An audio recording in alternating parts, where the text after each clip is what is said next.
The email arrives at 3:42 p.m. on a Tuesday afternoon in February 2024. Detective Lauren Mitchell has been staring at budget reports for the past hour, her third cup of coffee going cold on her desk at the Wisconsin State Criminal Investigation Bureau in Madison.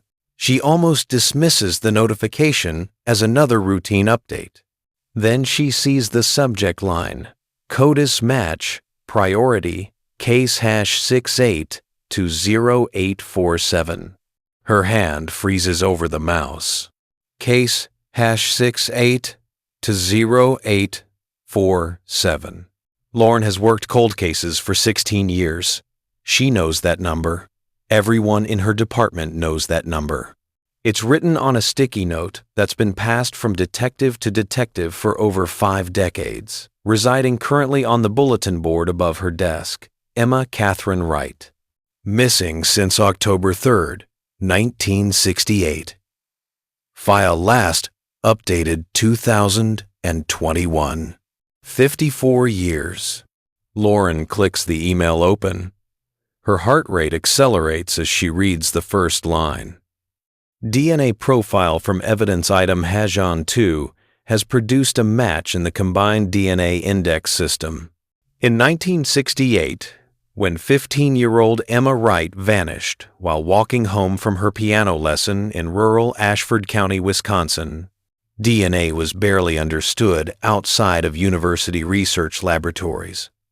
The genetic code had been cracked, but the idea that invisible molecules could identify a killer belonged firmly in the realm of science fiction. Yet here, on Lauren's screen, is proof that science fiction became reality. The match, Robert Allen Brenner, deceased 2020. DNA collected during a 2017 arrest. Profile entered posthumously when Wisconsin expanded its cold case protocols. Lauren reaches for her phone, but her hand is shaking. She sets it back down, takes a breath. This moment, this singular moment, will change everything for a family that's been waiting since Lyndon Johnson was president, since before the moon landing, since before anyone in this office was born. She needs to get this right. What you're about to hear is the story of the longest cold case investigation in Wisconsin history. It's a story about the limits of 1960s forensic science and the miracles of modern DNA analysis. About a mother's obsession that bordered on madness and a son's quiet determination. About a small-town community that never forgot and a killer who lived among them for decades, hiding in plain sight. But more than anything, this is a story about Emma Wright, a girl who loved horses, played Beethoven on an upright piano, and never made it home for dinner on a Thursday evening in October 1968. If you're drawn to stories about how modern forensic breakthroughs are finally solving cases that haunted entire generations, you'll want to follow this channel. We dive deep into the science, the investigation, and the human cost of these decades-long searches for truth. This is The Long Wait. October 3rd, 1968. Ashford County, Wisconsin. The leaves were at their peak that autumn, the sugar maples blazing orange and red along Highway 51, the birch trees dropping yellow leaves like coins onto the gravel roads that connected the dairy farms scattered across the rolling Wisconsin countryside. It was the kind of October afternoon that makes you understand why people stay in places where winter lasts 6 months. Claire Wright was making pot roast when she realized her daughter was late. The kitchen of the Wright farmhouse smelled of browning meat and onions. Through the window above the sink, Claire could see their Holstein dairy cows moving slowly toward the barn, where her husband, Donald, would begin evening milking in an hour. Everything was running on the precise schedule that farm life demanded. Everything except Emma. Claire wiped her hands on her apron and checked the clock on the kitchen wall. 5:47 p.m. Emma's piano lesson with Mrs. Kowalski ended at 5. The walk from the Kowalski house back to the Wright farm should take Emma no more than 35 minutes. Even if she dawdled to watch the horses at the Peterson place or stopped to collect leaves for the art project she'd mentioned at breakfast. Claire walked to the living room and looked out the front window, scanning the tree-lined driveway that stretched a quarter-mile from the house to Highway 51. No sign of Emma's distinctive blue jacket. Emma was 15 years old enough to be responsible, young enough that Claire still worried. The Wright family had lived in Ashford County for 3 generations. Donald's grandfather had cleared this land in 1889. Everyone knew everyone. The doors were never locked. The idea that something could happen to a child walking home in broad daylight was simply not part of their reality. But it was getting dark earlier now. The sun was already low on the horizon. Claire picked up the phone and dialed the Kowalski number. 3 rings. 4. Hello? Mrs. Kowalski's voice, slightly breathless. Margaret, it's Claire Wright. Is Emma still there? A pause. Emma? No, dear. Her lesson ended right at 5. She left maybe 5 minutes after. I remember because I had to start dinner for Stanley. Claire felt the first flutter of real concern. She's not home yet. Well, you know how these girls are. Probably stopped to look at something. Remember last week she was 20 minutes late because she found a bird's nest? Claire forced a laugh. You're right. I'm sure she'll be walking through the door any minute. Thanks, Margaret. She hung up, but kept her hand on the phone. 5:53 p.m. Where was Emma? By 6:15, Donald Wright was driving slowly along Highway 51 inches his pickup truck, scanning both sides of the road. The route from the Kowalski house to their farm was straightforward. 3/4 of a mile south on Highway 51, then a left turn onto Wright Road. Barely a mile total. By 6:45, they'd called their neighbors, the Petersons, the Hoffmans, the Schultz family. No one had seen Emma. By 7:20, Ashford County Sheriff Thomas Hendrickson was sitting at the Wright family's kitchen table, his notebook open, his weathered face serious in the yellow overhead light. Sheriff Hendrickson was 62 years old and had been in law enforcement since returning from World War II. He dealt with barn fires, property disputes, the occasional drunk and disorderly. Missing children weren't part of his experience, but he approached the situation with the methodical thoroughness that had served him well for 24 years. Let's go through this one more time, he said gently. Emma left the Kowalski house around 5 p.m. That's confirmed by Mrs. Kowalski. She was wearing her blue jacket, Claire said. Her voice was steady, but her hands were clasped so tightly in her lap that her knuckles were white. Blue corduroy jacket, jeans, her white sneakers, the Keds I just bought her last month, and she was carrying her piano books in her brown leather satchel. And she would have walked along Highway 51? That's the only route, Donald said, unless she cut through the Peterson farm. But she wouldn't do that. Their bull has been aggressive lately. Emma knows to stay on the road. Hendrickson made notes in his careful handwriting. Any problems at school? Arguments with friends? Boyfriend trouble? Claire shook her head firmly. Emma's a good student, honor roll. She has friends, but she's quiet, focused on her music. She wants to study piano at the university. That's all she talks about. Would she have any reason to run away? No. Donald's voice was sharp. Absolutely not. Emma's happy here. We're a close family. Hendrickson nodded. He believed them. In his experience, when a good kid from a solid family went missing, it usually meant an accident. Fallen into a ditch. Maybe. Twisted ankle in the woods. He was already planning the search strategy, get some volunteers out with flashlights, check the ditches and wooded areas along her route. But there was something about Claire Wright's face that troubled him. The fear in her eyes wasn't the fear of a mother worried about a twisted ankle. By 8 p.m., 20 volunteers from the community were gathered at the Ashford County Volunteer Fire Department. By 9 p.m., they were combing both sides of Highway 51 with flashlights and battery-powered lanterns, calling Emma's name into the October darkness. The search continued through the night. Farmers suspended their evening routines. High school students joined their parents. The temperature dropped to 38 degrees. The searchers wore heavy coats and moved in organized lines through the ditches, the cornfields, the patches of woodland that dotted the landscape. They found nothing. At 6:42 a.m. on October 4th, 14 hours after Emma had last been seen, Deputy Frank Morrison made the discovery that would transform this from a missing person case into something far darker. Morrison was checking the wooded area along County Road M, about half a mile from where Emma would have turned onto Wright Road.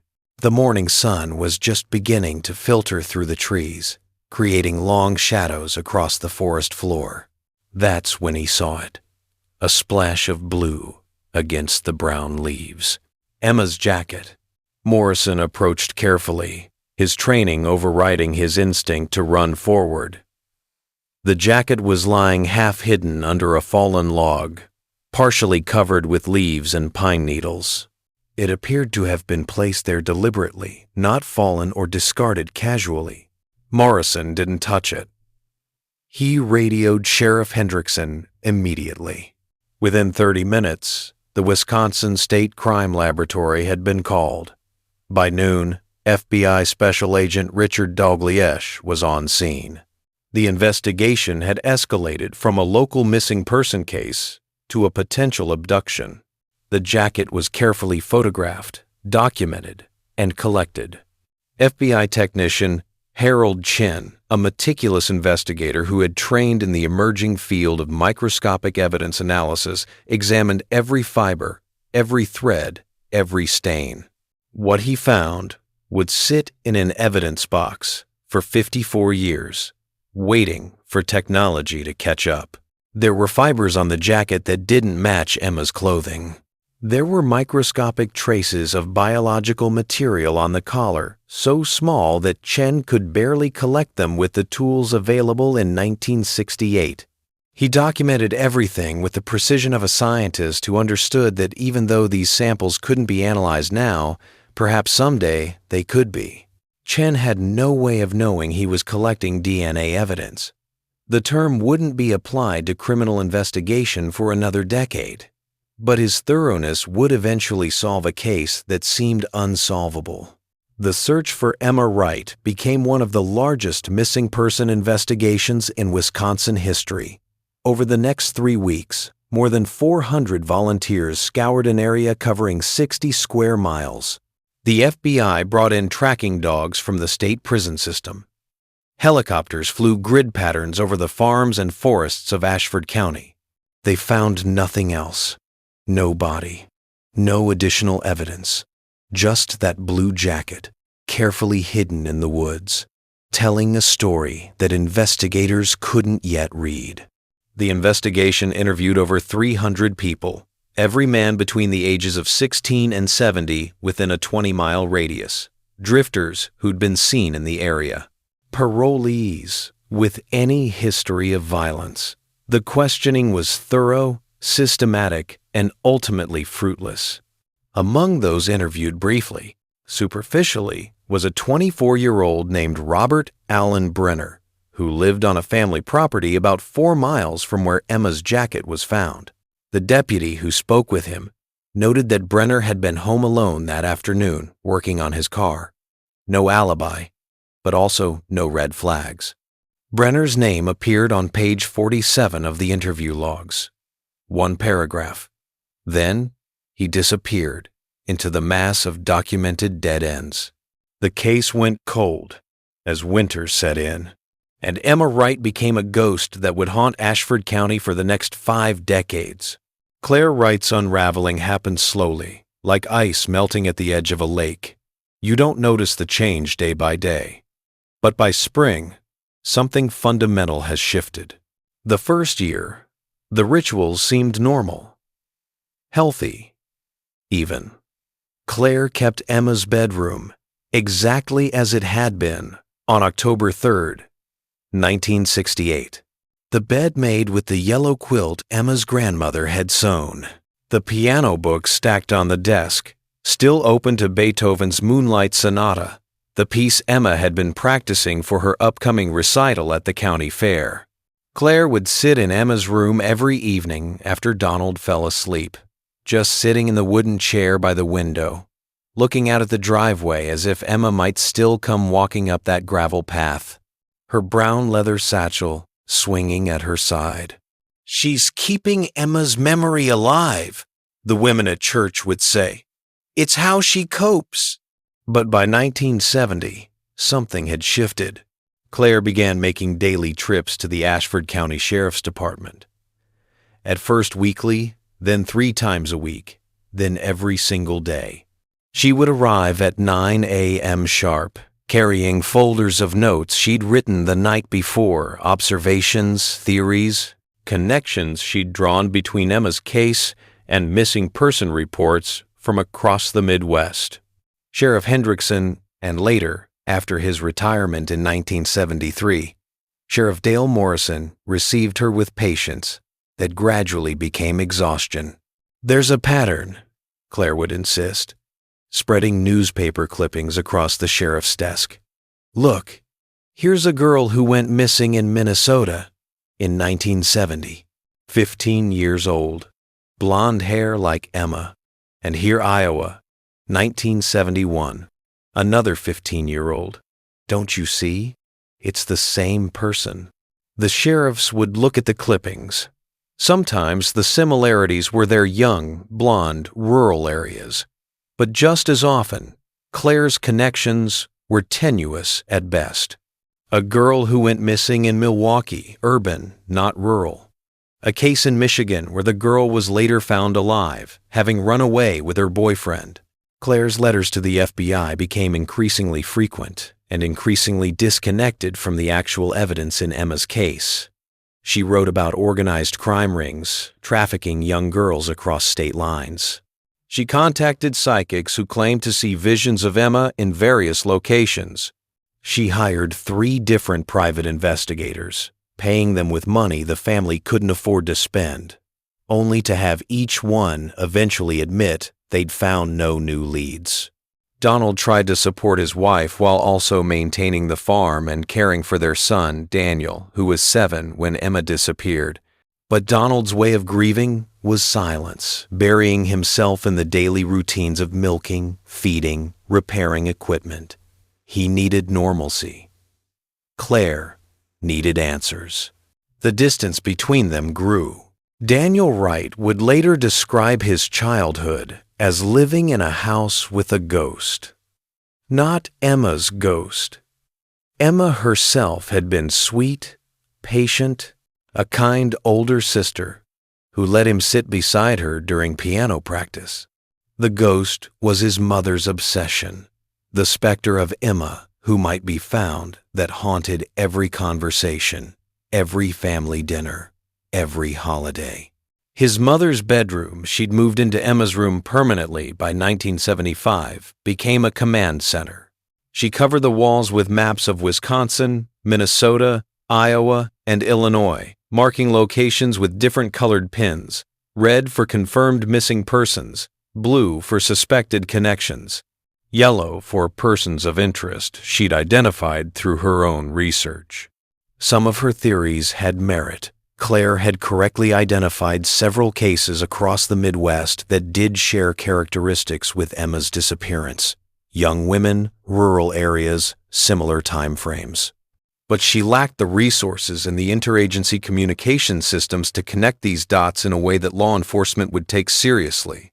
More often, her theories spiraled into territory that concerned her family and alienated law enforcement. She became convinced that certain local officials were deliberately hiding information. She accused neighbors of being involved in cover-ups. She stood up during county board meetings to demand investigations into people who had no connection to Emma's case.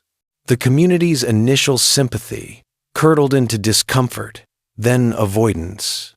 By 1980, Claire Wright had become someone the town whispered about rather than embraced.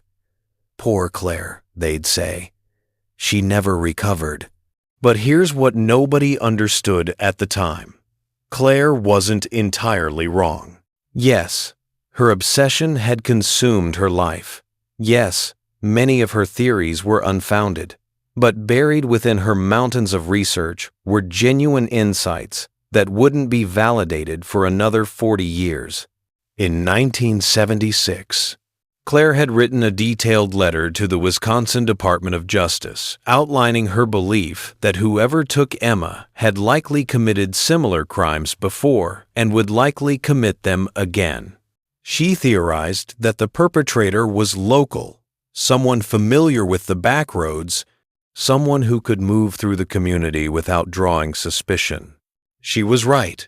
She had also noted that several assaults on young women in surrounding counties between 1970 and 1978 shared similar patterns: isolated roads, late afternoon or early evening, victims who were approached by someone in a vehicle. She was right about that, too. But without the forensic tools to connect these cases, without databases that could identify patterns across jurisdictions, her insights were dismissed as the desperate theorizing of a woman who couldn't accept that some questions have no answers. Donald Wright died in December 1985 during a bitter cold snap that dropped temperatures to 20 below zero. He was found in the barn by their neighbor, having suffered a massive heart attack while doing evening milking. He was 63 years old. The death certificate said cardiac arrest. But everyone in Ashford County knew that Donald had been dying slowly for 17 years, worn down by grief and by watching his wife disappear into an obsession he couldn't share. Claire discovered his body at 7:30 p.m. when he hadn't come in for dinner. She called the ambulance, but she didn't cry. Daniel, who had driven from Milwaukee where he now worked as an accountant, found her sitting at the kitchen table, staring at one of her maps. "Your father never believed we'd find her," she said, "but I know we will." Daniel didn't know how to tell his mother that the "we" she kept referring to had dwindled to just her. The 1,990 seconds brought no resolution, but they did bring change. Claire's health began to decline. The decades of stress, the poor sleep, the single-minded focus that left no room for self-care, all of it accumulated. She developed diabetes, which she managed poorly. Her eyesight deteriorated. But still, every October 3rd, she made her pilgrimage to the sheriff's department to file another report. By 2000, the deputies who met with her were young enough to be her grandchildren. They'd never known Emma. The case file had been moved to the courthouse basement, stored with hundreds of other cold cases from decades past. Daniel visited when he could, which was less often than he felt he should. He'd built a life in Milwaukee, married 2 daughters, a good job with a Milwaukee accounting firm. He called his mother weekly, visited monthly, and carried a burden of guilt that felt heavier each year. How do you honor a mother's devotion while also recognizing that it had destroyed her? In October 2006, Claire Wright was diagnosed with advanced lung cancer. She'd smoked heavily since the 1970s, one of many unhealthy coping mechanisms she'd developed. The doctors gave her 6 months. She lasted 8. Daniel was with her at the end, in a hospice room at the Ashford County Medical Center. The room was small, sterile, nothing like the farmhouse where she'd spent most of her life. Claire drifted in and out of consciousness, sometimes lucid, sometimes talking to people who weren't there. In one of her final lucid moments, she gripped Daniel's hand with surprising strength. "Promise me," she whispered. "Promise me you won't stop looking." Daniel felt his throat tighten. "Mom, promise me, Daniel. She's out there. The answer is out there. Promise me." What could he do? She was dying. So he promised. Claire Wright died at 4:23 a.m. on the 17th of April 2007.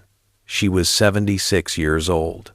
She'd spent 38 years, more than half her life, searching for her daughter. The funeral was small. The farmhouse was sold. And Daniel inherited 38 years of documentation, filing cabinets full of reports, boxes of newspaper clippings, maps covered with pins, letters to law enforcement agencies across the country. He moved it all into his basement in Milwaukee, intending to go through it eventually. But like everyone else, he assumed the case would never be solved. The trail was too cold. The technology of 1968 was too limited. Whatever happened to Emma Wright would remain a mystery. He was wrong. If you're wondering how this story could possibly have a resolution after so many dead ends, stay with us, because the breakthrough that's coming would have seemed like absolute science fiction to anyone working this case in 1968. And if you've been personally affected by a cold case in your own family or community, I'd like to hear about it. Leave a comment about where you're watching from and whether unsolved cases have touched your community. These stories matter, and the people we've lost deserve to be remembered. Show some support by also subscribing now. September 2011, Ashford County Courthouse, basement level. Detective Julia Brennan, no relation to Robert, was having a terrible day even before she discovered the box that would change everything. The basement had flooded 6 weeks earlier when a water main broke on the street above. The county had hired a restoration company to assess the damage, and Julia had drawn the short straw: inventory the evidence storage area and determine what could be salvaged. The basement was a bureaucratic nightmare, decades of files stored with no consistent organizational system, box upon box of evidence from cases going back to the 1952. Some were properly labeled. Many weren't. All of them smelled like mildew and decay. Julia was 29 years old, 5 years into her career with the Wisconsin Department of Criminal Investigation. This was not the exciting detective work she'd imagined when she joined the force.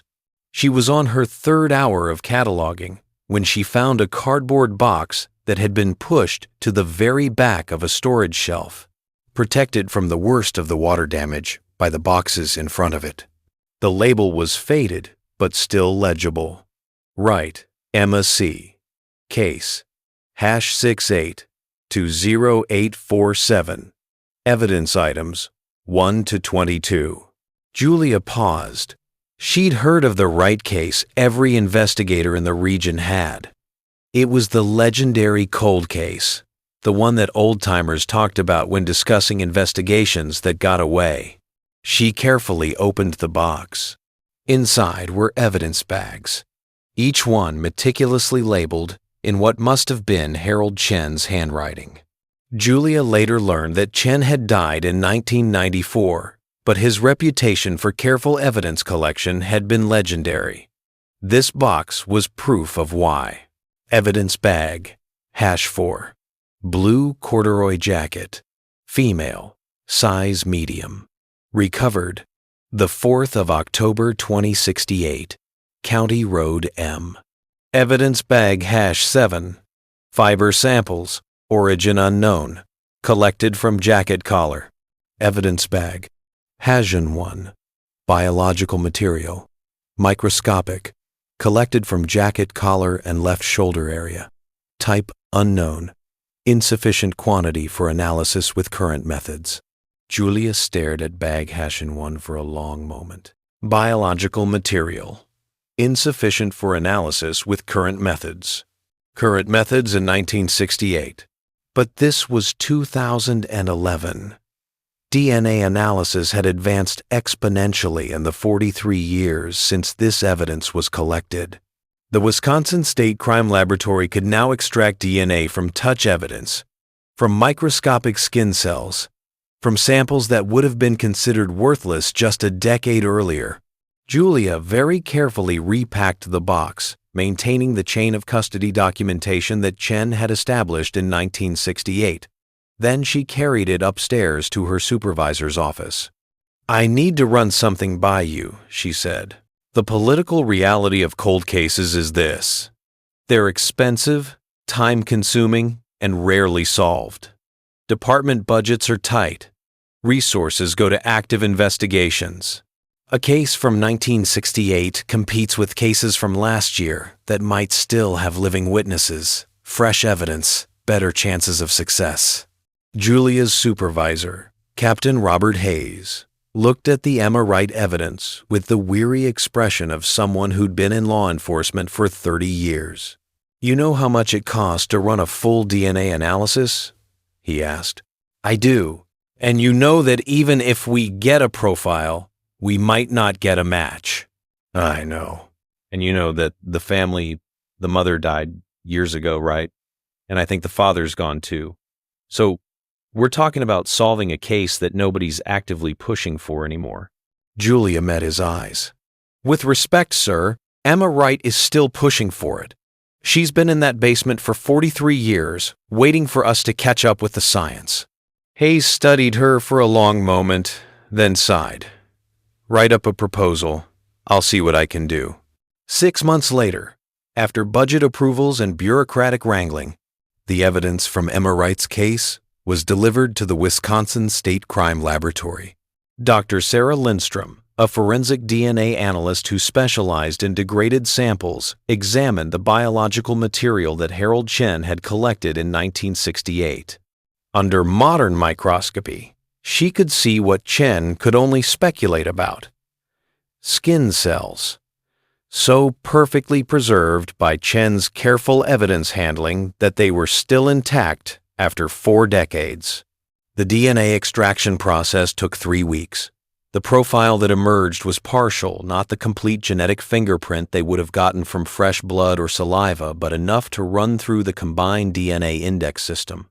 On the 7th of March 2012, the lab ran the profile through codis. No matches. Julia felt the disappointment like a physical weight. They'd extracted usable DNA from a 44-year-old evidence sample, a forensic miracle, and it had led nowhere. The perpetrator wasn't in the system. But Dr. Lindstrom had one more suggestion. "The profile is good enough for familial searching," she said. "If we run it through codis, looking not for an exact match, but for close genetic relationships, we might find a relative of whoever left this DNA." Familial DNA searching was controversial. Privacy advocates argued it was a genetic dragnet, turning family members into unwitting informants. But Wisconsin allowed it for violent crimes when standard codis searches failed. They ran the familial search, and they got 3 hits: distant cousins, whose DNA profiles shared enough markers with the unknown sample to indicate they were related to whoever had handled Emma Wright's jacket in 1968. This is where the investigation entered territory that would have seemed like witchcraft to the detectives working the case in 1968. Julia contacted a genetic genealogist named Dr. Patricia Morrison again, no relation, who specialized in using DNA to build family trees. Dr.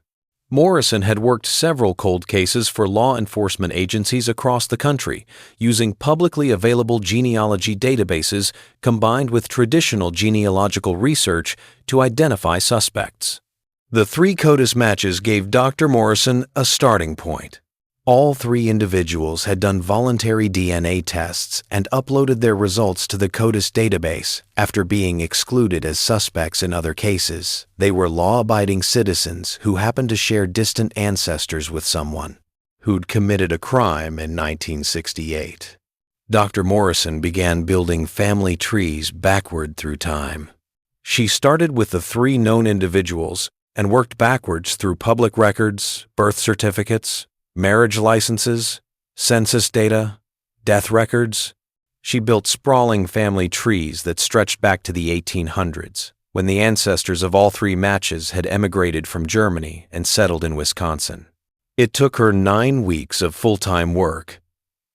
But eventually, the three trees converged on a common ancestor, Friedrich Brenner, who had homesteaded in Ashford County in 1876. From Friedrich Brenner, Dr. Morrison could work forward through time, identifying all of his descendants. One branch of the family led to the 3 codis matches, but other branches led to different descendants, people who would be genetically related to those 3 matches and therefore potentially related to whoever had left DNA on Emma Wright's jacket. By May 2012, Dr. Morrison had narrowed the list to 7 men who would have been between the ages of 20 and 40 in 1968, who had descended from Friedrich Brenner and who had lived in or near Ashford County at the time of Emma's disappearance. 3 were dead. 3 agreed to give DNA samples and were excluded. The 7th was Robert Allen Brenner, who had died in 2020 at the age of 76. Julia felt electricity run through her when she saw the name, Robert Brenner. She pulled the original investigation files and found him on page 47 of the interview logs. Questioned briefly. Lived 4 miles from where the jacket was found. No alibi, but no evidence against him. And here's the detail that made Julia's hands shake. Brenner had been arrested in 2017 for domestic violence. As part of his processing, DNA had been collected and stored. When Brenner died in 2020, his DNA profile had been entered into CODIS posthumously as part of Wisconsin's expanded cold case protocols. They already had his DNA. They just needed to test it against the evidence from Emma's jacket. Dr. Lindstrom ran the comparison personally. Julia stood in the lab, watching through the window as the analysis processed. In 1968, this would have been impossible. In 2012, it took 48 hours. On the 23rd of May 2012, the results came back. Positive match. Statistical probability. Robert Allen Brenner had handled Emma Wright's jacket. His skin cells had transferred to the collar and shoulder when he'd grabbed her, overpowered her, taken her to a place where she would never be found. And he'd lived the rest of his life as a free man, dying peacefully in a nursing home in 2020, never having answered for what he'd done. Daniel Wright received the phone call on a Tuesday morning in May 2012. He was at his desk at the accounting firm, reviewing a client's tax returns, when his cell phone rang with an unfamiliar number. "Mr. Wright, this is Detective Julia Brennan from the Wisconsin Department of Criminal Investigation. I'm calling about your sister Emma's case." Daniel felt time stop.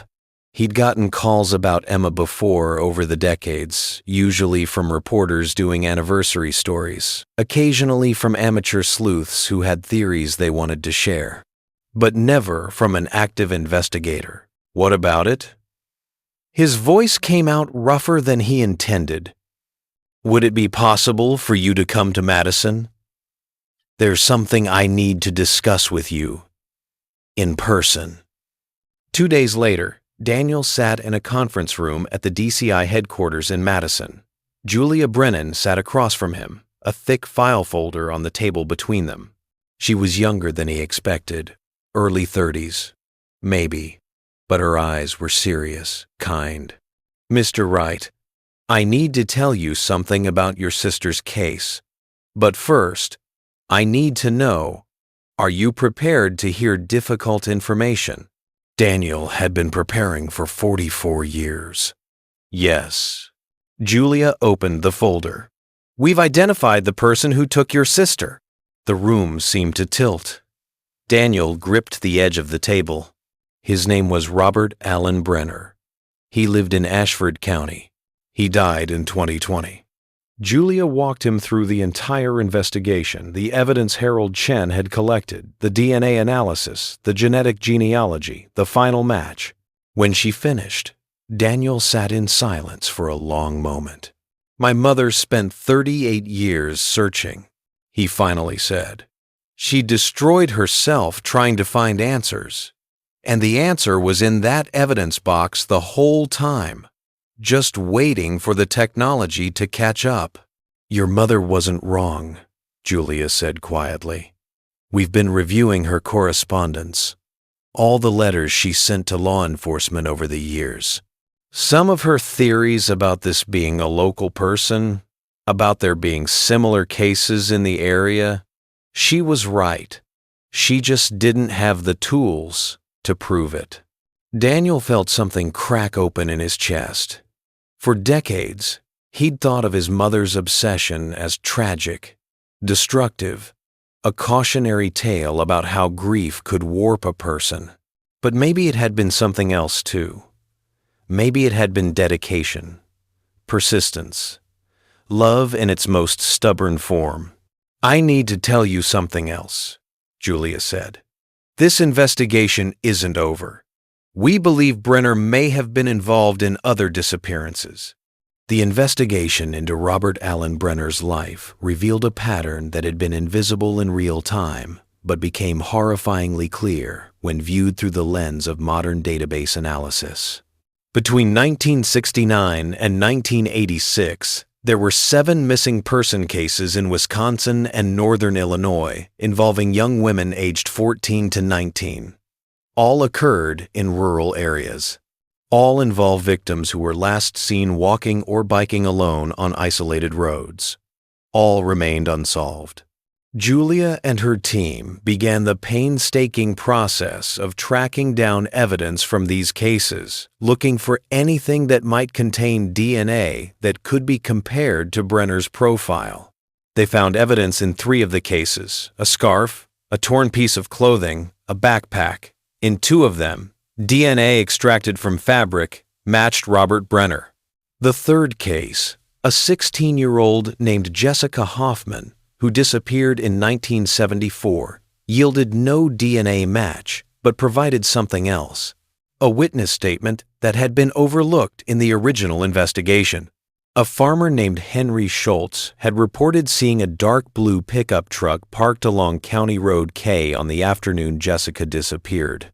He'd noted it because it seemed out of place. The truck was parked facing the wrong direction, as if someone had pulled over quickly.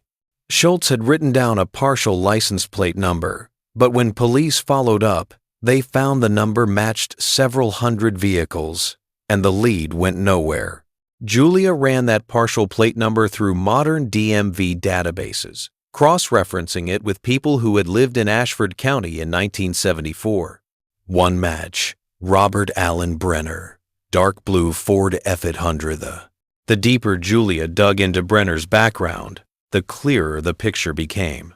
Robert Brenner had been born in 1944, the oldest son of Walter and Martha Brenner. The family owned a dairy farm about 8 miles outside of Ashford. By all accounts, Robert had been an isolated, angry child who grew into an isolated, angry man. His criminal record showed a progression: petty theft at 17, assault at 19, multiple arrests for domestic violence throughout his adult life.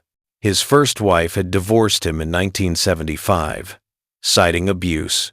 His second marriage ended similarly in 1983.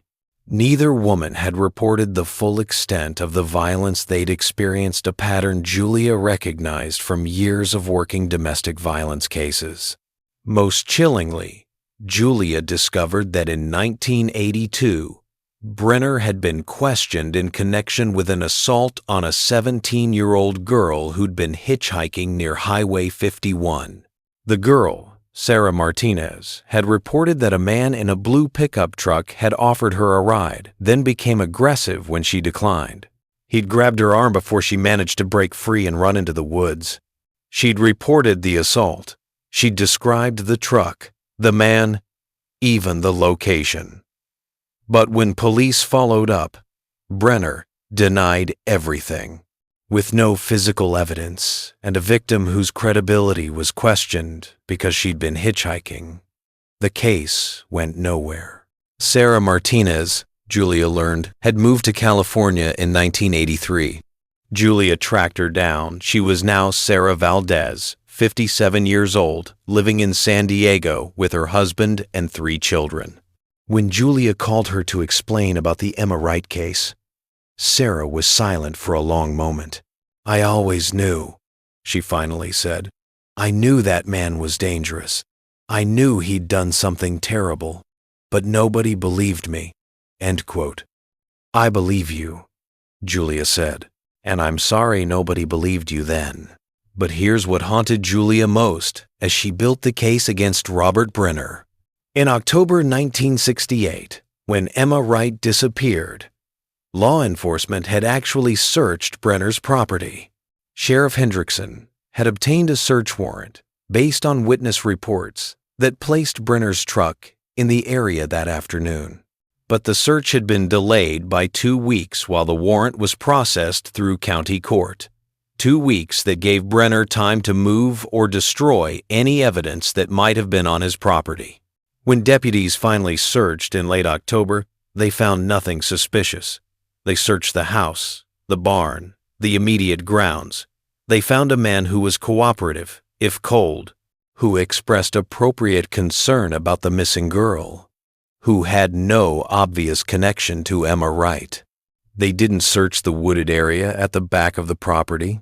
They didn't have ground-penetrating radar. That technology didn't exist yet. They didn't have cadaver dogs trained to detect human remains buried underground. Those programs were still in their infancy. They did the best they could with the tools they had, but it wasn't enough. In August 2012, Julia obtained a new search warrant for the Brenner property, which was now owned by Brenner's son, Marcus Brenner. Marcus, who'd had minimal contact with his father for the last 20 years of Robert's life, gave permission for the search without hesitation. "If my father did what you think he did," Marcus said, "I want to know. Those families deserve to know." The search team included forensic anthropologists, cadaver dogs, and ground-penetrating radar equipment. They focused on the wooded area at the back of the property, 15 acres that had been left undeveloped since the 1960s. On the 3rd day of the search, the dogs alerted near a cluster of oak trees about 400 yards from where the main house had stood. The GPR showed ground disturbances consistent with old excavation. They began digging carefully, treating it like an archaeological site. 6 feet down, they found human remains. The forensic anthropologist made a preliminary assessment based on the pelvic bone structure and size. Female, mid-teens, buried for decades. Dental records confirmed what everyone already knew. Emma Catherine Wright, missing since October 3, 1968, had been found. She'd been less than 4 miles from her home for 44 years. Daniel Wright stood at the edge of the excavation site on a warm August afternoon in 2012, watching the forensic team work with the painstaking care of people who understood they were handling someone's loved one. He'd driven to Ashford County as soon as Julia called him. Now, standing on the property where Robert Brenner had lived, where Emma had died, Daniel felt something he hadn't expected. Peace. Not happiness. This wasn't a happy ending. But peace. The not knowing had been a special kind of torture. His parents had lived their entire lives in that purgatory, never able to grieve properly because they couldn't accept that Emma was gone without proof. Now there was proof. Julia approached him carefully. "Are you okay?" "I'm 49 years old," Daniel said. "I've spent 42 of those years wondering what happened to my sister. I watched it destroy my mother. I watched it kill my father. And now I know." He paused. "Yes, I'm okay." The investigation revealed more than just Emma's location.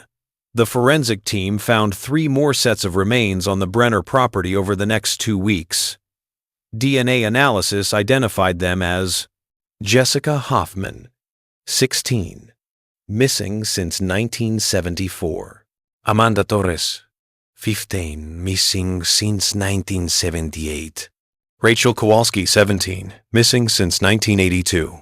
4 families, 4 decades of questions, finally answered. But Robert Brenner himself would never face justice. He died in a nursing home in 2020, his crimes undiscovered, his victims' families still waiting for answers he would never provide. The legal resolution of the case came in October 2012, exactly 44 years after Emma's disappearance. The Ashford County District Attorney held a press conference in the courthouse where Emma's evidence had been stored for 4 decades. Daniel Wright sat in the front row, flanked by the family members of the other victims. While we cannot bring Robert Allen Brenner to trial, the DA announced, we can state definitively that the evidence proves beyond any reasonable doubt that Robert Brenner was responsible for the deaths of Emma Wright, Jessica Hoffman, Amanda Torres, and Rachel Kowalski. If he were alive today, he would be charged with 4 counts of first-degree murder. The families held a joint memorial service at the Ashford County Community Church on the 3rd of November 2012. Emma, Jessica, Amanda, and Rachel were finally laid to rest in the Oakwood Cemetery, their graves marked with headstones that gave them back their names, their dates, their existence as people, rather than mysteries. Daniel stood at his sister's grave, positioned between his parents' headstones, reuniting the family at last, and read from a letter his mother had written in 1989, one of hundreds he'd found in her files. My darling Emma, I know you're out there somewhere. I know that someday we'll find you. I know that the truth doesn't disappear just because we can't see it yet. I know that you are loved, that you are loved, that you will always be loved. And I promise you, Emma, I promise you that we will never stop looking. She kept her promise, Mom, Daniel said quietly. You both did. You both did. But the story doesn't end with closure. Not quite. In the months following the press conference, Julia and her team received calls from police departments across Wisconsin and neighboring states. Detectives working their own cold cases, wondering if Robert Brenner might be connected to their unsolved disappearances. Julia found herself coordinating a multi-jurisdictional review of missing person cases from the 1960s through the 1980s. The database analysis revealed potential connections to 7 more cases. 3 had sufficient DNA evidence for testing. 1 came back as a match to Brenner. Melissa Chen, 14, missing from Northern Illinois in 1985. The last victim before Brenner apparently stopped either from fear of getting caught or from age slowing him down. 5 families total. 5 daughters who never came home. 5 sets of parents who'd lived with questions that seemed unanswerable. All solved because Harold Chen had been meticulous about evidence collection in 1968. Because that evidence had been stored carefully enough to survive 4 decades. And because science had advanced to the point where microscopic skin cells could tell stories that entire investigations couldn't uncover in their time. In January 2013, Daniel Wright established the Emma Wright Cold Case Foundation, a nonprofit organization dedicated to solving cold cases in rural communities and supporting families of long-term missing persons. The foundation had 3 primary goals. First, to fund DNA testing for cold cases that lacked the budget for expensive genetic genealogy analysis. Second, to train rural law enforcement agencies in evidence preservation techniques, ensuring that evidence collected today could still be useful decades from now when technology improved further. Third, to provide support services for families of missing persons counseling, advocacy, connection with other families going through similar experiences, Daniel used his mother's research as the foundation for the organization's first project, a comprehensive database of missing persons from rural Midwest communities between 1960 and 1990, organized by characteristics that might indicate pattern crimes. His mother's obsession, which had seemed so destructive during her life, had actually produced valuable investigative work. She'd been asking the right questions, making the right connections. She'd just been 40 years ahead of the tools needed to prove her theories. By 2015, the Emma Wright Foundation had helped fund DNA testing for 18 cold cases. 7 of them were solved. One of those solved cases particularly moved Daniel. In 2014, the foundation funded DNA testing for a 1973 case from Iowa, a 17-year-old named Catherine Morrison who disappeared while walking home from her job at a local diner. The DNA profile extracted from her jacket matched a database sample from a man who died in 2009. Catherine's younger brother, James Morrison, was 62 years old when he learned what had happened to his sister. He'd been 19 when she disappeared. He'd spent 41 years wondering. When James called Daniel to thank him, both men found themselves crying on the phone. 2 brothers, 2 sisters, 2 families, forever changed by violence, but finally freed from not knowing. "Your mother would be proud," James told Daniel. "She started something that's helping all of us." Detective Julia Brennan continued working cold cases for the Wisconsin DCI, but the Emma Wright case changed how she approached every investigation. She began a systematic review of evidence storage procedures across all Wisconsin counties, identifying cases with biological evidence that had never been tested with modern DNA methods. She advocated for funding, for training, for the kind of attention that cold cases rarely received. In 2016, Julia was promoted to head of the DCI's Cold Case Unit. Under her leadership, the unit solved 23 cases that had been dormant for decades. 18 of those solutions came from DNA evidence that had been collected years earlier and preserved carefully enough to survive until technology caught up. Harold Chen's meticulous evidence collection in 1968 became a teaching case at the Wisconsin Law Enforcement Academy. New investigators learned about proper evidence handling by studying how Chen's careful work had eventually solved a case he'd never lived to see closed. Narrator. In March 2024, 56 years after Emma Wright disappeared, Daniel Wright gave a speech at the Ashford County Courthouse, now renovated and modernized. The flooded basement converted into a state-of-the-art evidence storage facility with climate control and digital cataloging. A memorial plaque had been installed in the lobby, listing the names of Emma Wright, Jessica Hoffman, Amanda Torres, Rachel Kowalski, and Melissa Chen. 5 names that would never be forgotten. Daniel was 73 years old now, the same age his mother had been when she'd made him promise to keep looking. His daughters named Emma and Claire stood with him as he spoke to the crowd of law enforcement officials, forensic scientists, and families of cold case victims. "My mother didn't live to see this day," Daniel said. "Neither did my father. Neither did Harold Chen, the FBI technician whose careful evidence collection made this possible. Neither did Sheriff Hendrickson, who ran the original investigation and never stopped caring about my sister's case. But they're all here in spirit. Every person who worked on Emma's case, who preserved the evidence, who kept asking questions when it seemed hopeless, they're all part of why we're standing here today. We can't bring Emma back.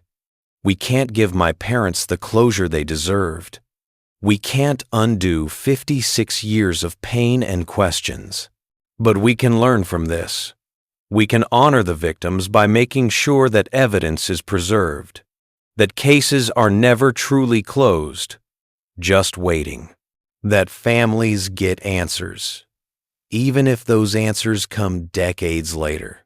And we can remember that justice delayed is not justice denied. Sometimes, it's just justice waiting for science to catch up. As of 2024, the Emma Wright Cold Case Foundation has helped solve 42 cases across the Midwest. 42 families who received answers they thought they'd never get.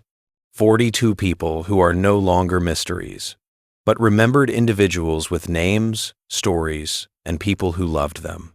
The foundation continues its work, knowing that there are still thousands of cold cases waiting for the next advancement in forensic science, the next breakthrough in technology, the next dedicated detective who refuses to let a case stay buried. Emma Wright never became a doctor or a musician or any of the things she might have been if Robert Brenner hadn't crossed her path on October 3, 1968.